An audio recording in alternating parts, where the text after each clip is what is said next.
E aí pessoal, tudo bem? Meu nome é Natan Teixeira e hoje eu estou fazendo esse terceiro vídeo, certo? Esse é o terceiro vídeo de uma série. Eu não falei antes, mas isso é uma série que eu estou fazendo, certo? Vai ser uma série de 4 vídeos acerca de relacionamento com Deus. Eu já fiz 2 vídeos e esse é o terceiro vídeo, certo? Então, se você estiver vendo esse terceiro vídeo, você não viu os outros 2, por favor, veja os outros 2 que vai fazer mais sentido esse vídeo para você. Você vai ter uma visão mais completa do que eu vou estar falando hoje, certo? Nós, nos últimos 2 vídeos, o que eu cobri, o assunto que foi coberto foi o seguinte: no primeiro vídeo eu estava querendo mostrar simplesmente como a razão do porquê Deus nos criou, o propósito pelo qual nós existimos é simplesmente para que nós tenhamos relacionamento com Ele, certo? Então, abordando esse assunto, eu basicamente mostrei como todo mundo, toda a criação anseia descobrir o propósito da sua existência. Uma vez que a gente caiu do propósito pelo qual nós fomos criados, existe esse desejo, esse vazio em conseguir achar o propósito, o sentido da vida, e que o sentido da vida, o propósito da vida é termos relacionamento com Deus. No segundo vídeo eu falo sobre, eu tentei mostrar acerca da perspectiva de Deus, certo? Como essa ideia de nós termos relacionamento com Deus, esse propósito de nós termos relacionamento com Deus, não foi algo que a gente teve a ideia, não é algo que a gente fez para cumprir, mas sim foi a vontade de Deus, foi Deus que planejou isso, foi o plano dele, foi a boa vontade dele, foi o prazer dele em nos criar para termos relacionamento com ele. E também eu mostrei como Deus, ele desde o momento que o pecado entrou no mundo e que Adão e Eva caíram do propósito pelo qual eles foram criados para ser e para existir e para fazer, e assim, dessa maneira também acabou separando toda a humanidade do propósito pelo qual elas foram criadas. Como Deus, a partir de então, ele não mediu esforços e foi até as últimas consequências, enviando seu Filho Jesus para que morresse no nosso lugar, recebesse a punição dos nossos pecados, para que a gente pudesse de novo ser restaurado esse propósito pelo qual Deus nos criou para cumprirmos, que é ter relacionamento com Ele, certo? Nesse terceiro vídeo agora, eu quero falar sobre como nós podemos manter um relacionamento inabalável com Deus, certo? É sobre isso que eu quero falar hoje, na verdade, então, esse assunto sobre como manter um relacionamento inabalável com Deus vai ser separados em 2 partes, certo? Então vão ser 2 vídeos. Então vai ser uma série dentro de uma série. Então é sobre isso que nós vamos falar hoje, certo? Então abra comigo em Lucas capítulo 1. Vamos começar por Lucas. Então, Lucas capítulo 1, a partir do versículo 67, só para vocês entenderem o contexto, nesse momento aqui está falando sobre Zacarias. Zacarias, o pai de João Batista, ele era sacerdote, certo? E uma vez quando ele entrou no templo para oferecer incenso ao Senhor, na verdade o arcanjo Gabriel apareceu para ele com uma mensagem. Ele falou: olha, as tuas orações foram ouvidas, certo? E a tua mulher que era estéril, ela vai dar à luz um filho, que seria João Batista, e que esse filho seria um profeta que iria diante da face do Senhor. E, bem, Zacarias, ele não creu na palavra do anjo, e dele falou: porque tu não creu na minha palavra, então você vai ficar mudo até que isso se cumpra. E o que acontece é que quando João Batista nasceu, os parentes de Zacarias queriam colocar o nome de João Batista de Zacarias Júnior. E a mulher Isabel, a mulher de Zacarias, falou: não, ele vai se chamar João. E daí eles não concordaram, foram perguntar para o pai dele, para Zacarias, qual que seria o nome do menino. E ele pediu uma tabuinha e ele escreveu: seu nome será João. Nesse momento a língua dele se soltou e ele foi cheio do Espírito Santo e começou a profetizar, começou a falar inspirado pelo Espírito Santo. Então o que nós vamos ler aqui não é só o Zacarias falando, mas sim o Espírito Santo falando através de Zacarias. E olha o que ele fala. Então, a partir do versículo 67, fala: e Zacarias, seu pai, foi cheio do Espírito Santo e profetizou, dizendo: bendito o Senhor Deus de Israel, porque visitou e remiu o seu povo, e nos levantou uma salvação poderosa na casa de Davi, seu servo, como falou pela boca dos seus santos profetas desde o princípio do mundo, para nos livrar dos nossos inimigos e da mão de todos os que nos odeiam, para manifestar misericórdia a nossos pais e lembrar-se da sua santa aliança e do juramento que jurou a Abraão, nosso pai, de conceder-nos que, presta atenção nessa parte, de conceder-nos que, libertados da mão de nossos inimigos, o serviríamos sem temor, em santidade e justiça perante Ele, todos os dias da nossa vida. Olha isso aqui. Aqui Zacarias, o Espírito Santo através de Zacarias falou que o que Jesus Cristo iria cumprir, o que Deus ia cumprir através de Jesus Cristo, é que Ele ia nos libertar da mão dos nossos inimigos e que nós poderíamos então servir a Deus sem temor. Então não só nós serviríamos a Deus sem temor, como nós serviríamos a Deus em santidade e justiça perante Deus todos os dias da nossa vida. Olha a promessa, olha o que o Espírito Santo falou que Jesus Cristo veio cumprir. E a verdade é o seguinte, a palavra de Deus fala, a palavra que sair da minha boca não voltará para mim vazia, mas sim cumprirá aquilo pelo qual eu a enviei. Certo? Então a palavra de Deus mostra que quando Deus ele fala uma coisa, a palavra de Deus não volta para ele vazia sem cumprir aquilo pelo qual ela foi enviada. A palavra de Deus fala que Jesus ele é o verbo vivo, ele é a palavra de Deus. Se Jesus Cristo ele veio como a palavra de Deus viva para cumprir algo, ele não poderia voltar ao Pai sem antes cumprir tudo aquilo pelo qual ele veio cumprir. Por isso que depois, quando ele estava sendo crucificado, ele diz isso, ele fala, está consumado. Quer dizer, ele afirma, eu cumpri tudo aquilo pelo qual meu Pai me enviou para cumprir, certo? Então a verdade é, se Jesus ele veio, a palavra de Deus viva, Jesus veio e ele voltou ao Pai, nós podemos chegar à conclusão de que ele cumpriu aquilo pelo qual ele foi enviado para cumprir. E aqui o Espírito Santo fala que o que Jesus cumpriria é que ele ia nos libertar dos nossos inimigos para que a gente pudesse servir a Deus sem temor. Tu vê que ele fala três coisas. Ele fala que nós serviríamos a Deus sem temor. Ele fala que nós serviríamos a Ele sem temor em santidade e justiça. E fala que a gente iria servir Ele sem temor, em santidade e justiça, perante Ele todos os dias da nossa vida. Quando é traduzida essa parte perante Ele, a palavra no grego é uma palavra que simplesmente significa diante da face de, ou na presença de alguém, na presença, nesse caso, de Deus. Está falando que que Jesus Cristo, Ele iria nos libertar da mão dos nossos inimigos para que a gente pudesse servir na presença de Deus, não uma vez na semana, não uma vez no mês, não uma hora no dia, mas a gente poderia servir a Deus sem temor todos os dias da nossa vida em santidade e justiça. Certo?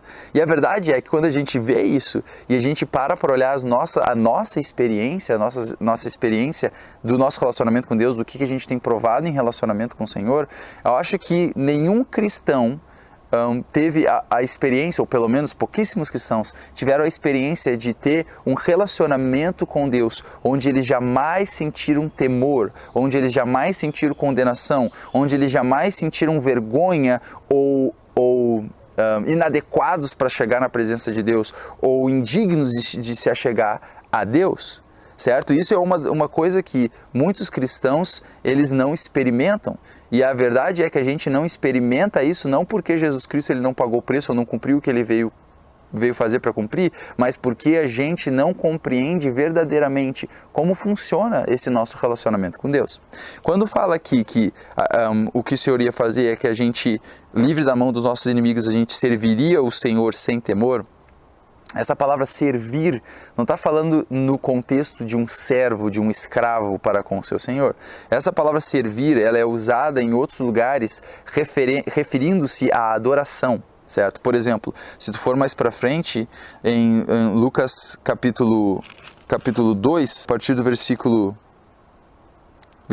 36, fala dessa profetisa Ana, e fala no versículo 37, fala que ela era viúva de quase 84 anos e não se afastava do templo, servindo a Deus. Essa palavra traduzida para servindo do grego é a mesma palavra usada no versículo que a gente leu anterior, no versículo de Lucas capítulo 1, certo? Então, quando está falando de servir, não está falando nesse contexto de um servo servindo sem o Senhor, está falando no contexto de adorar a Deus, fala servindo a Deus em jejuns e orações de noite e de dia. Então fala que ela servia o Senhor em jejum e orações. O que está falando? Está falando de adoração, está falando de relacionamento com Deus, certo? Então, aqui fala que a gente poderia se relacionar com Deus, que o que Jesus nos traria é que a gente poderia se relacionar com Deus sem temor, em santidade e justiça, diante da presença de Deus todos os dias da nossa vida. E a questão é que, de novo, quando a gente fala isso, muitas pessoas elas olham para suas experiências e por por ter problema com condenação, com tristeza, com vergonha, por causa de falhas que as pessoas cometem, elas não conseguem, elas não poderiam dizer que elas têm esse relacionamento ou que elas estão provando esse relacionamento onde elas estão desfrutando de um relacionamento com Deus onde não existe temor, não existe condenação, não existe vergonha, certo? E eu acredito, na verdade, o que a palavra de Deus nos mostra é que o que está faltando é conhecimento do que Jesus Cristo fez e não só isso, conhecimento de como a gente se relaciona com Deus, certo? Porque a questão é a seguinte, o que nos impede, qual é a principal coisa que nos impede de ter um relacionamento profundo com o Senhor? São nossas falhas, é o nosso pecado, é os nossos erros que nós cometemos, certo? Porque a questão é a seguinte, Deus, Ele é santo. E não importa o quão bom você tenha sido ou o quão bom você consiga ser em suas obras, a verdade é que quando você coloca em comparação com a santidade de Deus, você vê que não é suficiente. Você vê que a santidade que tu tem andado na tua carne, ou aquilo que você tem cumprido através das tuas ações, não se compara, não existe comparação com a verdadeira santidade e justiça de Deus. Então o que acontece é que muitas pessoas, por causa das falhas delas, por causa dos erros, por causa dos tropeços que elas dão na vida delas, muitas vezes elas não se sentem dignas de se achegar ao Senhor, ou acham que Deus então agora está irada com elas, triste com elas, elas se sentem envergonhadas ou condenadas de se achegar diante de Deus. Então isso tem sido a experiência de muitos cristãos, quer dizer, eles erram em alguma coisa e às vezes eles passam semanas, uma semana, às vezes muito tempo longe da presença do Senhor. O que eu quero dizer? A presença do Senhor nunca deixa de estar conosco, mas a gente não usufrui disso. As pessoas passam às vezes dias, muito tempo, sem usufruir desse relacionamento que eles têm com o Senhor. E a verdade é que eles só não usufruem porque eles ainda não compreendem como funciona esse relacionamento com Deus. E é isso que eu quero mostrar para vocês hoje, certo? Para a gente compreender melhor isso, vamos abrir em João capítulo 4. João capítulo 4 é a passagem onde Jesus e seus discípulos eles estão indo da Judéia para Galiléia e eles passaram por Samaria, certo? Chegou em um ponto onde Jesus ele se assentou do lado de um poço e os seus discípulos foram para a cidade buscar comida. Isso enquanto os discípulos estavam fora, chegou essa mulher samaritana para pegar água no poço. E daí, quando a mulher chega para tirar água do poço, o Senhor fala para ela, ó, dá-me água de beber. E resumindo, Jesus e essa mulher começam a ter um diálogo e chega um ponto onde essa mulher percebe que Jesus não é um homem normal. Ela, na verdade Jesus ele revela coisas secretas da vida dessa mulher e ela pega e ela fala, nossa, eu vejo que você é profeta. E daí a partir do versículo 19, pega desse ponto dizendo, disse-lhe a mulher, Senhor, vejo que és profeta.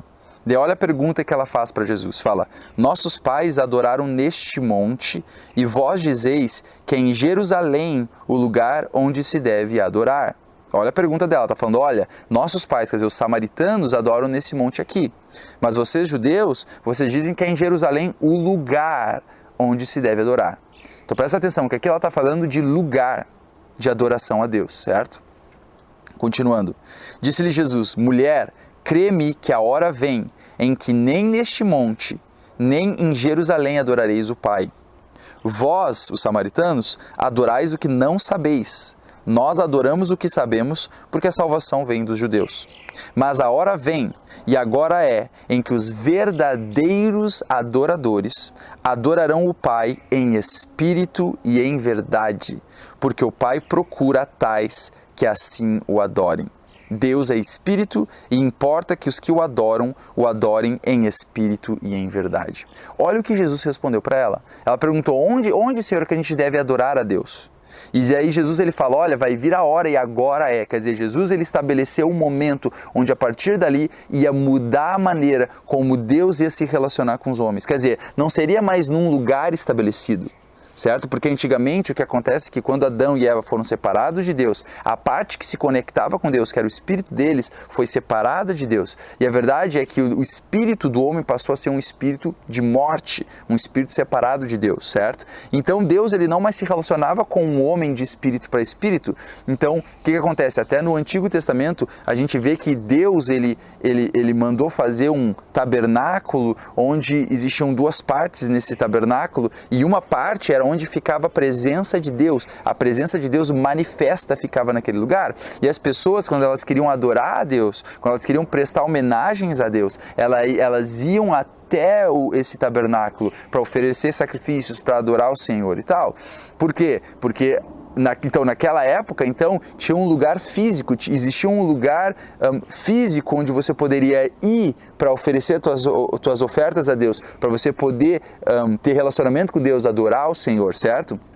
Mas esse não era o plano de Deus. Esse nunca foi o plano de Deus desde o princípio. A verdade é que o próprio Salomão, quando ele construiu o templo para o Senhor, ele falou: Senhor, nem os céus dos céus te contêm.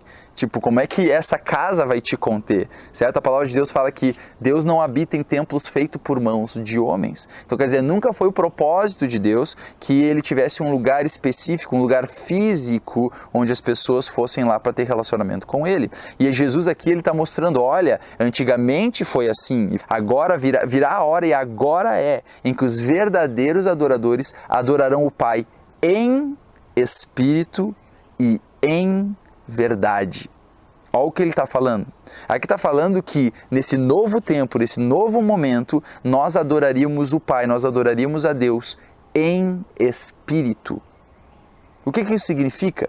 Agora olha que Jesus depois ele dá uma explicação. Versículo 24 fala: Deus é espírito e importa que os que o adoram, o adorem em espírito e em verdade.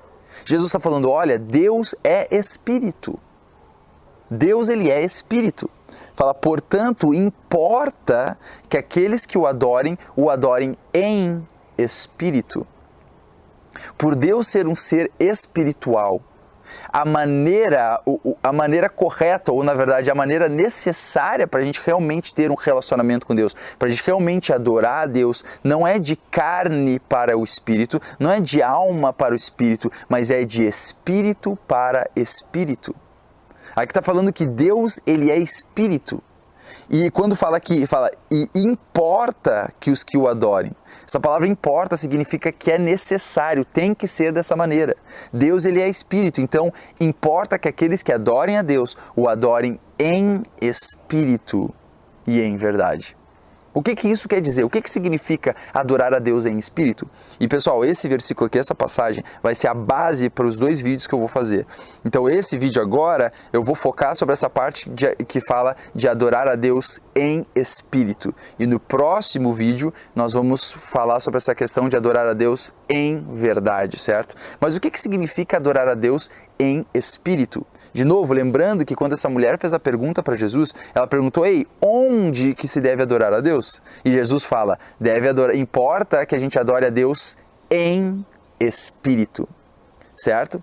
O que acontece é o seguinte, muitas pessoas não compreendem isso. Muitas pessoas, elas veem a sua própria existência como apenas um corpo e uma alma. Muitas pessoas, elas só se percebem como sendo um corpo físico, e no máximo os sentimentos que nós temos, certo? Muitas pessoas, elas conseguem perceber, quer dizer, é fácil de você perceber que existe um corpo em você, certo? Que você tem um corpo, e é muito fácil você compreender que você tem uma alma, de você perceber que você tem uma alma, sentimentos, personalidade, você pensa, você imagina, você tem memórias. Então, quer dizer, você não só tem um corpo, como você tem uma alma, e isso é fácil da gente perceber. E muitas pessoas, elas acabam só percebendo essas duas partes nossas, mas na verdade não está completo. O que a palavra de Deus nos mostra em 1 de Tessalonicenses 5:23 é diferente. A palavra de Deus fala o seguinte, fala, o Deus de paz vos santifique em tudo, e todo o vosso espírito, alma e corpo sejam conservados plenamente irrepreensíveis para a vinda de Jesus. A palavra de Deus nos mostra que nós somos seres 3 em 1. Da mesma maneira que Deus é 3 em 1. Muitas vezes eu já ouvi pessoas falando, nossa, é difícil entender essa questão de Deus ser 3 em 1. E realmente sempre foi muito difícil de compreender, até que eu compreendi isso. Quer dizer, nós que fomos feitos à imagem e semelhança de Deus, nós também fomos feitos 3 em 1. Certo? Nós somos um ser espiritual, nós temos uma alma e habitamos num corpo. certo? Então, nós somos seres espirituais, nós temos uma alma e habitamos num corpo, certo? E a questão é que Jesus, ele justamente está falando isso. Ele está falando, olha, agora vai ser diferente, certo? Agora, os verdadeiros adoradores vão adorar o Pai em espírito e em verdade. E ele fala, e o Pai procura tais que assim o adorem. Quer dizer, a maneira que Deus sempre procurou de ter relacionamento conosco é de espírito para espírito, certo? Importa que aqueles que o adorem em espírito e em verdade. Então, quando Adão e Eva pecaram, o espírito deles, que era a parte que era conectada com o Espírito de Deus, foi separado de Deus, certo? A partir de então, eles herdaram uma natureza caída, uma natureza de pecado, uma natureza de morte. Então, quando Jesus veio, certo, para restabelecer esse relacionamento com Deus, ele não veio simplesmente falando, ei, você tem que mudar tais e tais obras, você tem que melhorar tais e tais obras. Ele veio pregando uma nova natureza, certo? Isso nós podemos ver em João capítulo 3. Em João capítulo 3, a partir do versículo 1, é quando Nicodemos vem falar com Jesus, de noite. Nicodemos, ele era um fariseu, e daí ele chega, vamos ler, fala, a partir do versículo 1, fala, e havia entre os fariseus um homem chamado Nicodemos, príncipe dos judeus. Este foi ter de noite com Jesus e disse-lhe, Rabi, bem sabemos que és mestre vindo de Deus, porque ninguém pode fazer estes sinais que tu fazes se Deus não for com ele. Jesus respondeu e disse-lhe, na verdade te digo, que aquele que não nascer de novo não pode ver o reino de Deus. Aqui Jesus, olha que interessante, Jesus pega e fala para Nicodemos, olha, aquele que não nascer de novo não pode ver o reino de Deus. Interessante que Jesus, ele não falou, olha, aquele que não ir para a igreja toda semana não pode ver o reino de Deus. Olha, aquele que não parar de pecar não pode ver o reino de Deus. Olha, aquele que não cumprir os ritos religiosos não pode ver o reino de Deus. Não. Ele falou, aquele que não nascer de novo. Quando Jesus fala de nascer de novo, ele está falando de obras ou está falando de natureza? Ele está falando de natureza? Ele está falando, se você não nascer de novo, quer dizer, lembrando, Nicodemos era um fariseu, os fariseus eram a seita mais rígida e radical do judaísmo, eles guardavam leis assim nos mínimos detalhes. E basicamente Jesus chega para Nicodemos e fala, olha, não adianta tudo que tu tem guardado da lei, todos os teus esforços, jejuns, orações, esmolas que você tem feito, se você não nascer de novo, quer dizer, se você fizer todas essas coisas com a natureza que você tem, tu não vai ver o reino de Deus. Para você ver o reino de Deus, você vai ter que nascer de novo. E Nicodemos teve a reação que eu acredito que a maioria das pessoas teriam, as pessoas que não compreendem essa realidade de que nós temos um homem espiritual. A maioria das pessoas teria a reação que ele teve, a reação dele. Disse-lhe Nicodemos, como pode um homem nascer sendo velho? Pode, porventura, tornar a entrar no ventre de sua mãe e nascer? Ele pensou que Jesus estava falando fisicamente. Ele achou que Jesus estava falando de nascer de novo fisicamente. Ele falou, como é que pode isso? Um homem nascer sendo velho, ele pode, porventura, entrar de novo no ventre de sua mãe e nascer? E olha o que Jesus fala. Jesus respondeu, na verdade te digo. Ele está falando, olha, o que eu estou dizendo é a verdade. Na verdade te digo, que aquele que não nascer da água e do Espírito não pode entrar no reino de Deus. Agora Jesus ele dá mais um detalhe. Ele fala que a gente tem que nascer de novo, e esse nascer de novo é nascer da água e do Espírito. Está falando de nascer de novo do Espírito, certo? E quando fala do Espírito, está falando de quem? Está falando de Deus. Deus é Espírito, Ele é o Espírito.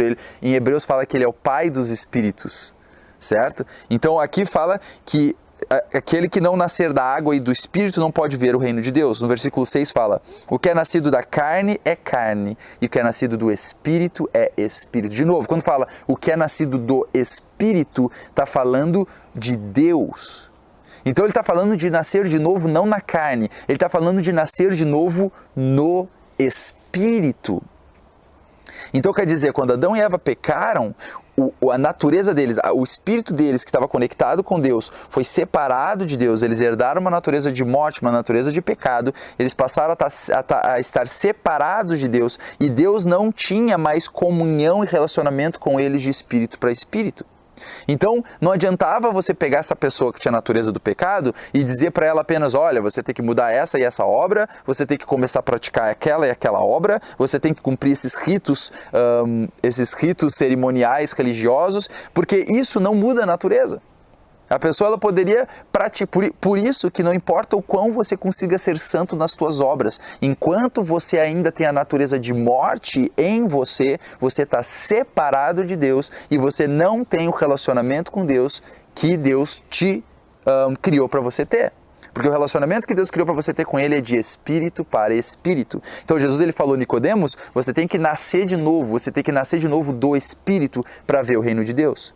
Em 1 de Pedro fala que nós nascemos de novo, fala, sendo de novo gerados, não pela semente corruptível, quer dizer, não pela semente do homem, pelo sêmen do homem, mas pela semente incorruptível, pela palavra de Deus, viva e que permanece para sempre. Certo? A palavra de Deus fala também em Tito, fala, não pelas obras de justiça que houvéssemos feito, mas pela sua misericórdia, não pelas obras de justiça que houvéssemos feito, mas segundo a sua benignidade nos salvou pela lavagem da regeneração do Espírito Santo. A palavra regeneração é nascer de novo. Então, de novo, Jesus está falando, se você não nascer de novo no teu espírito, você não vai ver o reino de Deus. Quer dizer, para tu poder provar o reino de Deus, você tem que nascer de novo no teu espírito. Por que nascer de novo no teu espírito? Porque Adão nasceu uma vez de Deus, só que ele foi separado de Deus. E agora a gente tem que nascer de novo de Deus para ver o reino de Deus. Entende? Então, quando a gente nasce com esse espírito separado de Deus, esse espírito de morte, certo? Então, quando Jesus ele veio, ele pagou o preço pelos nossos pecados, de novo, ele tomou sobre si a nossa natureza de morte e pecado, foi separado de Deus e Deus condenou a nossa natureza no corpo de Jesus Cristo, para que com o castigo que nos traz a paz sendo colocado sobre Jesus, a gente pudesse agora, de novo, nascer de novo de Deus e passar a ter relacionamento de Deus de espírito para espírito. Porque a questão é a seguinte, olha que interessante, como é que Adão e Eva caíram? Como é que Adão e Eva herdaram a natureza do pecado? Eles ouviram a palavra do diabo e acreditaram na palavra do diabo. Isso fez eles morrerem espiritualmente e se tornarem servos do pecado e da morte. Como é que a gente é salvo? Como é que a gente nasce de novo? A gente ouve a palavra do Evangelho e quando a gente ouve a palavra de Deus e crê, a gente nasce de novo espiritualmente. A gente nasce de Deus. É por isso que nós somos chamados filhos de Deus, porque literalmente, quando tu aceita Jesus como Senhor e Salvador, o teu espírito nasce de Deus, através da semente de Deus, que é a palavra incorruptível, certo? E a palavra de Deus fala em 2 Coríntios 6,17, se eu não me engano, acho que é 1 Coríntios ou 2 Coríntios, 6,17, fala que aquele que se une com o Senhor se faz um só espírito com o Senhor. Então, enquanto você não nasce de novo, não tem como tu ter relacionamento com Deus da maneira que Deus quis que você tivesse como filho de Deus, porque a tua natureza ainda estava separada de Deus. Jesus precisou pagar o preço para que então a gente pudesse, através da palavra dele, nascer de novo no nosso espírito, sermos conectados com Deus, nos tornarmos filhos de Deus e termos relacionamento com ele, certo? Eu quero mostrar para vocês como o próprio Paulo, ele fala algumas vezes sobre isso, como ele mesmo servia a Deus em espírito, que a maneira que ele tinha relacionamento com Deus não era através do que ele cumpria fisicamente, não era através do que ele fazia na alma dele, mas a maneira que ele se relacionava com Deus era de espírito para espírito. Vamos abrir comigo em Romanos capítulo 1. Em Romanos capítulo 1, no versículo 9, fala assim: porque Deus, a quem sirvo em meu espírito, no evangelho de seu Filho, me é testemunha de como incessantemente faço menção de vós. Aqui Paulo está falando, olha, Deus a quem eu sirvo em meu espírito. E essa palavra sirvo é a mesma palavra usada em Lucas capítulo 1 e Lucas capítulo 2, quando está falando de adorar a Deus, de ter relacionamento com Ele, quando fala que Ana servia a Deus com jejuns e orações. Aqui Paulo está falando que ele servia a Deus em espírito. Agora olha o que fala em Filipenses. Filipenses capítulo 3, versículo 3 fala o seguinte, fala, porque a circuncisão somos nós. Como assim? Está falando, aqueles que têm relacionamento com Deus, aqueles que têm aliança com Deus, somos nós. Certo? A circuncisão fala que era o selo da justiça da fé, era um sinal, aqueles que criam em Deus, certo? Então, basicamente é daqueles que tinham uma aliança com Deus. Então fala, porque a circuncisão somos nós, que servimos a Deus em espírito. espírito. Então agora Paulo está falando que não só ele servia a Deus em espírito, mas que nós que cremos em Jesus, que temos uma aliança com o Senhor, servimos a Ele em espírito. Fala então, porque a circuncisão somos nós que servimos a Deus em espírito e nos gloriamos em Jesus Cristo e não confiamos na carne. O que ele está falando? Ele está falando, olha, quem tem realmente aliança com Deus somos nós, que servimos a Deus como? Em espírito. E fala, e nos gloriamos em Jesus. Por quê? Porque nós não nos gloriamos do que a gente consegue alcançar pelas nossas obras, nós não nos gloriamos de que a gente é merecedor do amor de Deus, do que a gente é merecedor de ter relacionamento com Deus. Não, a nossa glória é Jesus pagou o preço, Jesus morreu por nós, Ele ressuscitou, Ele nos justificou e por causa dele nós temos relacionamento com Deus. Por causa dele, sim, hoje nós temos o direito de ter relacionamento com Deus. Certo? Então fala que circuncisão somos nós que servimos a Deus em espírito, que nos gloriamos em Jesus Cristo e não confiamos na carne. Sabe o que faz com que a gente tenha um relacionamento com Deus dessa maneira, em vez de ter um relacionamento com Deus assim, ascendente? A gente muitas vezes tem um relacionamento com Deus como se fosse um ioiô. Uma vez está bem, super legal, depois está mal, super triste. E a questão é que Deus nunca muda. O amor dele por nós nunca muda. Então a variável não é Deus. Qual que é a variável? Somos nós. E a razão do porquê as pessoas têm essa experiência de relacionamento com Deus como um ioiô é porque elas confiam na carne. Querendo ou não, elas olham para a carne delas como sendo aquilo pelo qual Deus se relaciona com elas. E quando fala que Deus, Ele busca aqueles que o adorem a Ele em espírito, isso está mostrando que a maneira que a gente se relaciona com Deus é de espírito para espírito, não de carne para espírito e nem de alma para espírito.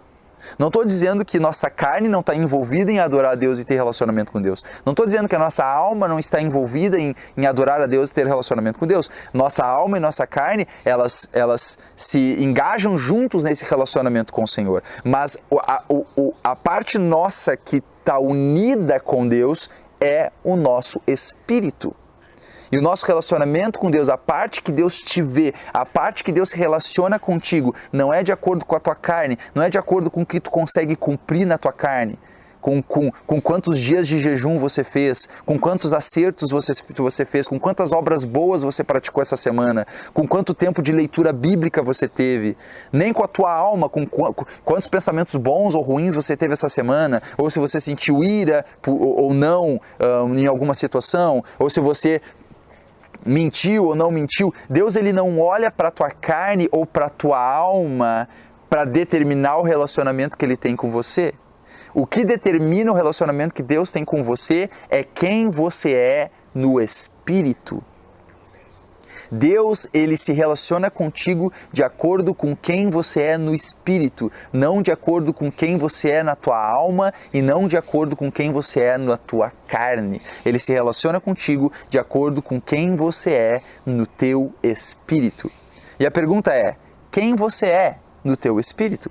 Essa nova criatura que fala em 2 Coríntios 5,17, que fala que quem está em Cristo nova criatura é, essa nova criatura está falando desse novo homem que nasceu de novo do Espírito, está falando do nosso homem espiritual. Está falando do você espiritual. Quando fala desse novo homem, fala que, então, que quem está em Cristo nova criatura é, as coisas velhas já passaram, eis que tudo se fez novo. Então, tudo se fez novo nesse nosso novo homem espiritual. A verdade é, como é que ele se parece, certo?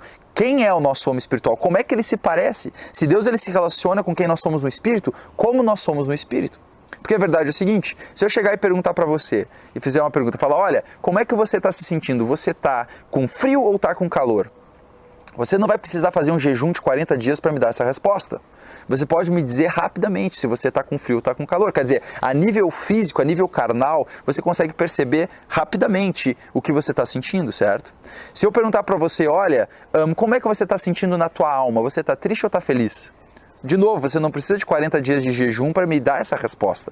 Você pode me dizer rapidamente, ó, tô feliz, tô triste, tô mal, tô bem, certo? Então, quer dizer, você consegue verificar a tua alma de maneira muito fácil. Agora, se eu perguntar para você, quem você é no Espírito?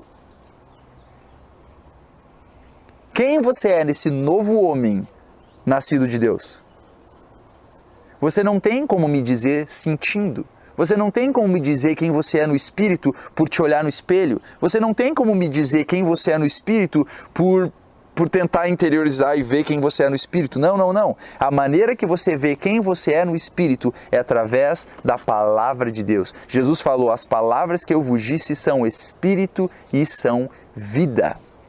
A palavra de Deus mostra para nós. Por exemplo, em Tiago fala não sede ouvintes esquecidiços, certo? Enganando-vos a vós mesmos, mas sedes praticantes da palavra.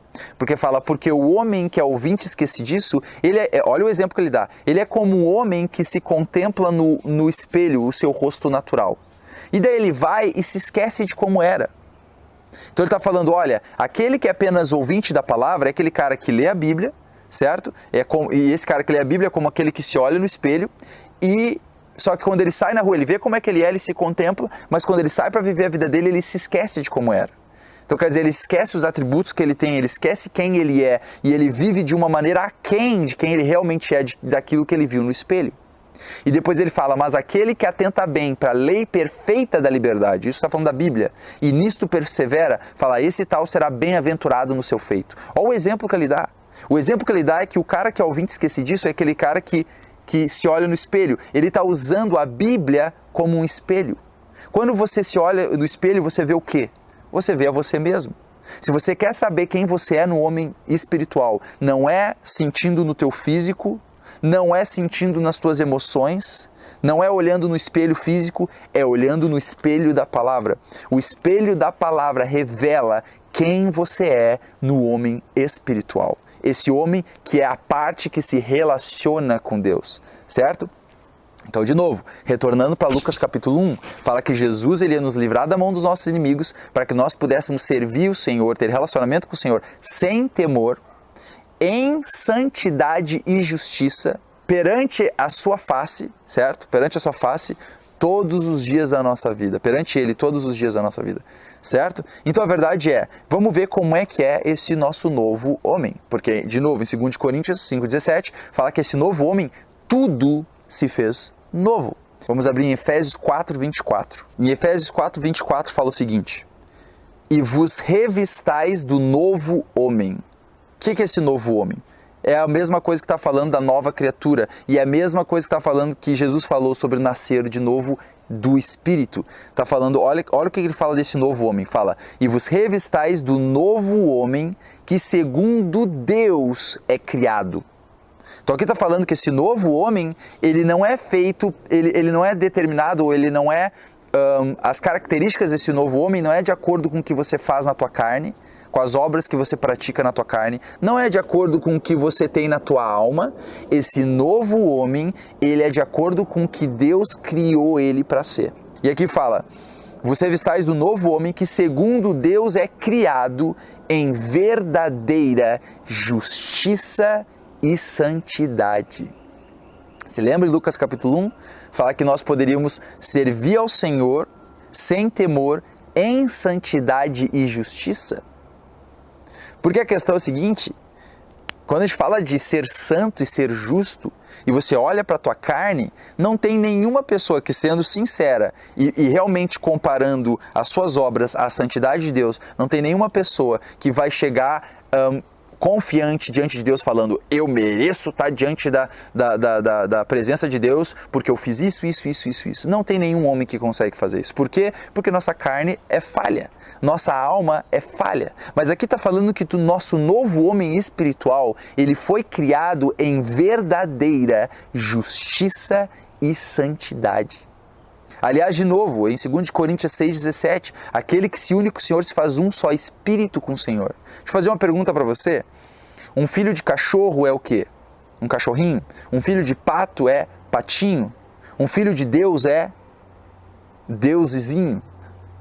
Quer dizer, o que eu quero dizer com isso? Quando fala que nós somos filhos de Deus, fala que nós herdamos a mesma natureza de Deus, porque a lei de Deus é o seguinte, que cada espécie ela reproduz conforme a sua espécie. Então quando o teu novo homem espiritual, ele nasce de Deus, ele nasce na mesma natureza de Deus. Por isso que fala que nós somos um só espírito com Deus. Quando tu aceita Jesus como Senhor e Salvador, esse novo homem que nasce de Deus, ele é um com Deus, não tem separação. Por isso que esse novo homem criado por Deus, ele é criado em verdadeira justiça e santidade, porque teu novo homem, ele é tão santo e tão justo quanto Deus é santo e justo. E isso não é algo que você adquire por obras, isso é algo que você nasce com essa característica. Essa santidade e justiça não é algo que você consegue conquistar, é algo que você recebe gratuitamente como uma herança genética espiritual herdada de Deus. Assim como Deus é incorruptível, santo e justo, todos aqueles que nascem de Deus são incorruptíveis, santos e justos.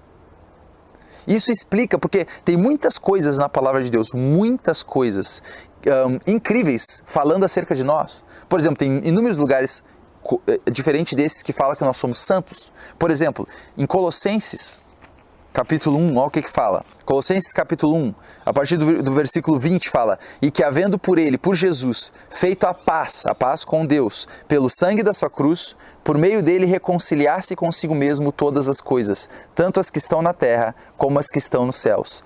A vós também que noutro tempo éreis estranhos e inimigos no entendimento pelas vossas obras más. Agora, contudo, vos reconciliou no corpo da sua carne. Então está dizendo que Jesus nos reconciliou com Deus. Pela morte, para perante Ele, perante Deus, nos apresentar santos e irrepreensíveis e inculpáveis. A questão é que na tua carne você não é santo, irrepreensível e inculpável. Você erra, você falha na sua carne, tem defeitos na sua carne. Na tua alma você não é santo, irrepreensível e inculpável. Tem falhas na tua alma. Agora a questão é, no nosso novo homem espiritual, ele é completamente santo, irrepreensível e inculpável, porque ele é nascido de Deus. Então, a maneira que você se relaciona com Deus é através desse novo homem. Então, quando Deus ele se relaciona com você, quando você tem relacionamento com Deus, isso é algo constante no mundo espiritual, você não se achega diante de Deus através do que você conquistou ou deixou de conquistar na tua carne. Você não chega diante de Deus, você não se relaciona com Ele de acordo com quem você é, com o que você conquistou ou deixou de conquistar na tua alma. Você se achega diante de Deus, você desenvolve ou usufrui desse relacionamento com Deus através de quem você foi feito no Espírito. Então, quando eu me relaciono com o Senhor, eu não olho para a minha carne, eu não olho para os meus acertos ou os meus erros, eu não olho para o que eu fiz ou deixei de fazer, eu olho para quem eu sou nesse novo homem. Por isso, é através do conhecimento de quem eu sou nesse homem espiritual que eu tenho confiança de adorar a Deus. E eu não tenho temor, e eu não tenho condenação, e eu não tenho vergonha. Por quê? Porque Deus me fez verdadeiramente justo e verdadeiramente santo. A maneira de você manter um relacionamento inabalável com Deus, o primeiro passo é entender isso. Entender que Deus ele se relaciona contigo de espírito para espírito e que Ele te fez Ele te fez, não foi tu que te fez. Ele te fez um novo homem que é verdadeiramente justo, verdadeiramente santo, que é um com Ele, quer dizer, todos os atributos que Deus tem, você tem no teu homem espiritual. Então, de novo, não importa as tuas falhas, não importa as tuas inaptidões físicas e as tuas inaptidões na tua alma, isso não muda a maneira como Deus te vê, porque Deus ele se relaciona com você no homem espiritual. E esse homem espiritual, de novo, ele é santo, irrepreensível e inculpável. Se você não compreender isso, toda vez que você falhar, toda vez que você errar, você não vai conseguir, você não vai ter ousadia para se achegar a Deus, você vai fugir de Deus. Você vai fazer exatamente aquilo que vai te manter errando e do pecado. Muitas pessoas caem em pecado, em vez de correr para Deus, elas correm de Deus, porque elas se sentem envergonhadas, elas se sentem indignas de ter relacionamento com o Senhor. E daí elas se afastam exatamente daquilo que é o que vai dar poder para elas se livrarem do pecado e não pecarem mais naquela área que elas pecaram. Então a maneira de você realmente viver em santidade é você ver quem você é no homem espiritual e através desse homem espiritual se relacionar com Deus. Sabia que quando você chega diante de Deus, você se relaciona com o Senhor através de quem você é na carne, você vai cair em dois erros, um dos dois. Ou você vai se sentir condenado, você vai se sentir mal porque você não fez o suficiente, porque você não merece, porque você pecou, porque você falhou, e você vai se sentir condenado e você não vai ter ousadia para desenvolver um relacionamento com o Senhor. Ou você vai começar a achar que você é o bambambam, que você está fazendo muito bem, que você está fazendo melhor que os outros, e você vai cair no pecado da autojustiça. Das duas maneiras, não está correto. Então nunca a nossa carne é o pretexto, é a base, ou é a posição ou o lugar pelo qual nós temos relacionamento com Deus. Não é a nossa carne o lugar pelo qual nós temos relacionamento com Deus. Não é a nossa alma o lugar pelo qual nós temos relacionamento com Deus. É o nosso espírito. E o nosso espírito foi santificado de uma vez por todas. Certo? Eu quero mostrar uma coisa para vocês. Olha o que fala em 1 de João capítulo 4. 1 de João capítulo 4, versículo 15 fala: qualquer que confessar que Jesus é Filho de Deus, Deus está nele e ele em Deus. É o que fala em 2 Coríntios 6,17, que a gente se tornou um só espírito com o Senhor. E nós conhecemos e cremos no amor que Deus nos tem. Deus é amor, e quem está em amor está em Deus e Deus nele. Nisto é perfeito o amor, olha isso aqui. Nisto o amor é feito completo para conosco, para que no dia do juízo tenhamos confiança. Ele está falando, olha, o amor de Deus é feito perfeito em nós quando nós conhecemos e cremos o amor de Deus. E isso nos dá confiança para o dia do juízo. Ele está falando que nós temos confiança já agora de algo futuro que vai acontecer, certo? Fala, por quê? Por que nós temos confiança? Porque qual Ele é, e aqui está falando de Jesus, qual Ele é, somos nós também neste mundo. Aqui está falando que assim como Jesus é, nós somos, não no mundo por vir, neste mundo. Quando tu aceita Jesus como Senhor e Salvador, você se faz um só espírito com o Senhor, você se torna um com Jesus, você se torna filho de Deus como Jesus é. Porque quando você aceitou Jesus como Senhor e Salvador, a tua antiga natureza foi condenada. E agora, você antes estava condenado em Adão. E agora você está justificado em Jesus. Não é mais você que vive, é Jesus que vive em você. Então o teu homem espiritual é um com Jesus Cristo. Assim como Jesus é, você é no teu homem espiritual. Então a maneira que Deus te vê, quando Ele te vê exatamente como Jesus é.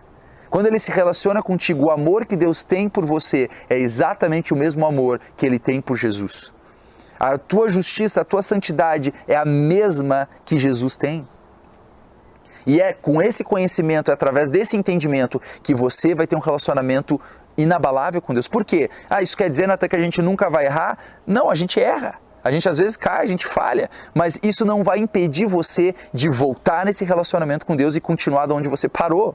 O que acontece é que muitos cristãos, por eles se relacionarem com Deus através do que eles fazem, certo? De quem eles são na carne ou de quem eles são na alma, o que acontece é que quando essas pessoas falham, elas acabam perdendo todo aquele caminho de relacionamento que elas tiveram com Deus. Elas crescem, elas usufruem do relacionamento com o Senhor, elas falham. E quando elas falham, elas vão lá para trás de novo, se sentem indignas de novo, se sentem condenadas de novo e elas têm que de novo passar por todo um processo onde elas ficam pedindo perdão para Deus, onde elas ficam se remoendo com o pecado que elas cometeram, ficam se chicoteando porque não compreenderam que elas foram santificadas de uma vez por todas. Deixa eu te falar, Jesus ele não só pagou os teus pecados, ele pagou os teus pecados e te deu uma nova natureza santa. E ele não só pagou os teus pecados passados, presentes, ele pagou os teus pecados futuros.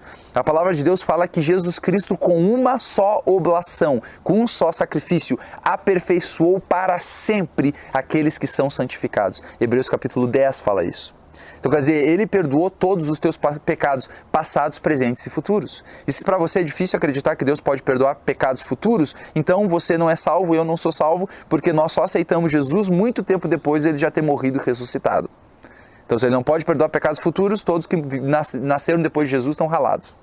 Então isso não é verdade. Jesus não só perdoou todos os seus pecados passados, presentes e futuros, como Ele condenou aquela antiga natureza que você tinha, fez você nascer de novo em Cristo Jesus e te deu uma nova natureza que é santa, justa e irrepreensível. E agora Ele tem relacionamento com você através desse novo homem espiritual. Continuando, fala o seguinte: no amor não há temor.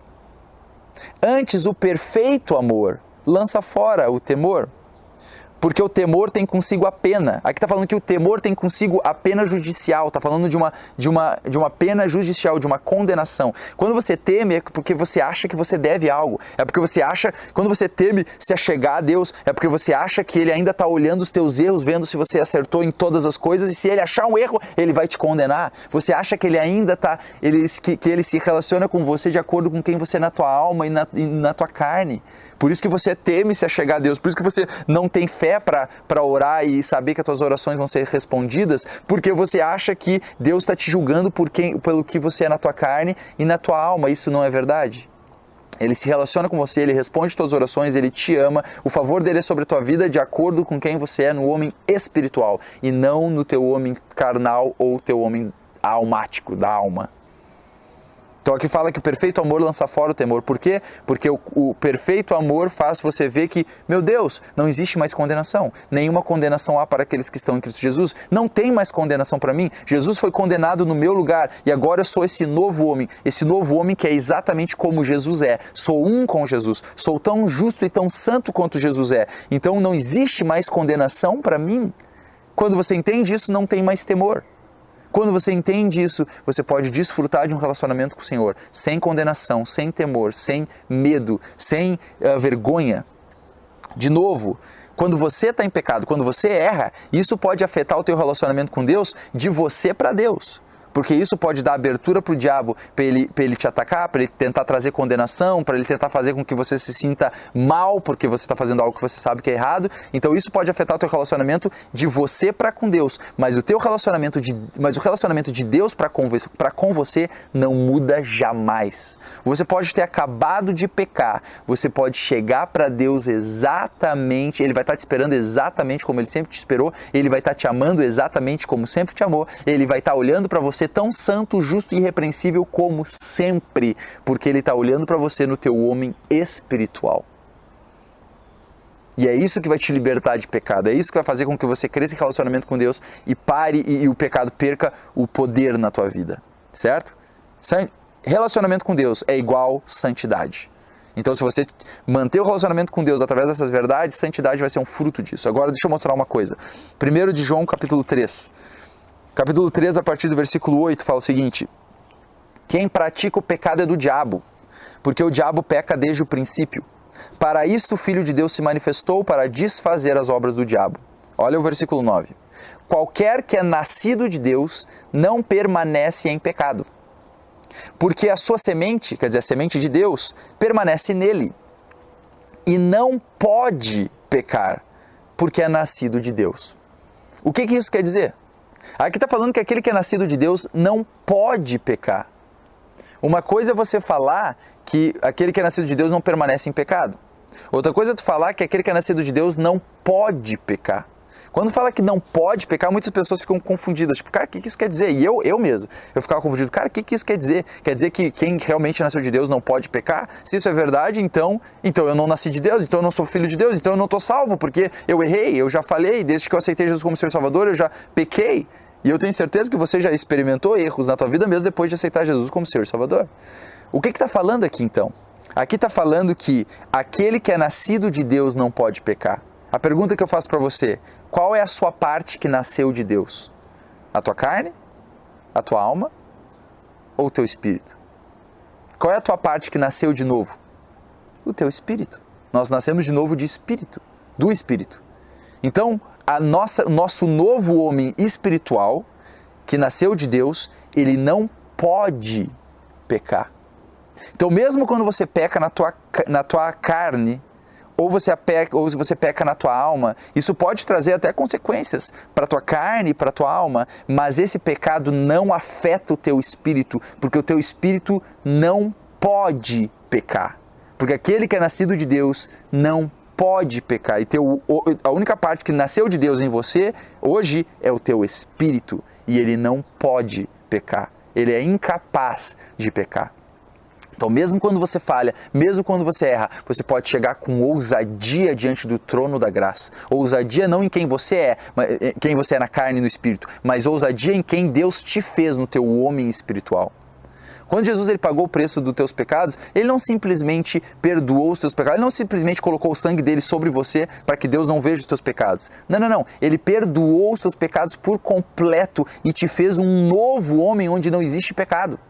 Ele não está apenas olhando para você como um pobre pecador coberto pelo sangue. Não. O sangue te cobriu, te lavou e ele te fez um novo homem que Deus olha e ele vê um homem santo, justo e irrepreensível, assim como Jesus é. Assim como Jesus é. Então, outro versículo que confirma com isso, para a gente finalizar, é em Efésios capítulo 1. Efésios capítulo 1, a partir do versículo 12, fala o seguinte, está falando do propósito de Deus, que Deus ele nos predestinou para nós sermos filhos de adoção por Jesus Cristo, certo? É disso que está falando. Versículo 12 fala, com o fim de nós sermos para o louvor da sua glória, nós o que primeiro esperamos em Cristo, em quem também vós estáis. Quer dizer, não só nós, os apóstolos que escrevemos Efésios, Paulo que escreveu Efésios, estamos em Cristo, mas vocês também, depois que vocês ouviram o Evangelho. Em quem também vós estáis, depois que ouvistes a palavra da verdade, o Evangelho da vossa salvação. Agora olha isso. E tendo nele também crido, quer dizer, crendo na palavra do Evangelho, crendo em Jesus, fostes selados com o Espírito Santo da promessa. A palavra de Deus fala que quando você creu em Jesus Cristo, você foi selado com o Espírito Santo da promessa. Essa palavra selado no grego significa tanto selar como alguém que sela uma carta, mas o entendimento não é apenas de selar, de marcar algo, mas como selar algo para que aquilo fique inviolável ou fique protegido de maneira, por exemplo, igual quando um rei, ele selava uma carta com o seu anel, certo? Botava uma cera e com o seu anel ele selava essa carta para que ninguém abrisse a carta a não ser a pessoa a quem foi endereçado aquela carta. Certo? Essa palavra também significa ser selado no entendimento de quando, por exemplo, você compra algo a vácuo. Sabe quando compra café a vácuo? Ou se você compra, seja qualquer grão a vácuo. Se você pegar um café a vácuo e jogar, pode jogar dentro da água, pode mergulhar ele dentro da água, você pode mergulhar ele dentro do barro, dentro da lama, você pode jogar tudo que é coisa em cima dele. Se você lavar ele, o café dentro desse pacote continua perfeito, continua intocável. E é isso que está falando. Quando você aceita Jesus como Senhor e Salvador, você nasce de novo no teu espírito. Esse novo homem, ele é verdadeiramente justo e santo. Esse novo homem é irrepreensível, inculpável. Esse novo homem é um com Jesus Cristo. Assim como Jesus é, esse novo homem é. E quando você aceitou Jesus como Senhor e Salvador, esse novo homem, ele é selado, ele é protegido pelo Espírito Santo da promessa, que diz que o Espírito Santo é o penhor da nossa herança. Então, quando você aceita Jesus como Senhor e Salvador, não só você nasce de novo, mas você está protegido por esse Espírito Santo. Você está protegido pelo Espírito Santo, de maneira que o pecado não afeta mais esse teu novo homem. Então, quer dizer, mesmo quando a gente falha e quando a gente erra, não tem Deus nos trouxe tamanha salvação, onde agora, através desse novo homem, nós podemos servir ao Senhor sem temor, em santidade e justiça perante Ele todos os dias da nossa vida.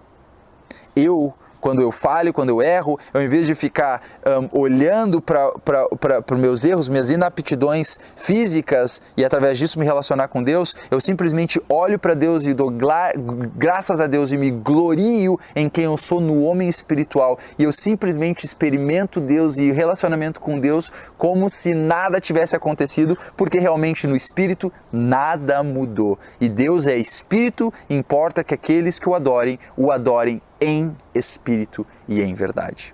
Amém, irmãos? Então, não perca o próximo vídeo que vou estar falando da outra parte disso para que tu compreenda melhor e para que a gente possa realmente manter um relacionamento inabalável com Deus através dessas verdades, tá bom? Deus abençoe vocês e fiquem com Jesus.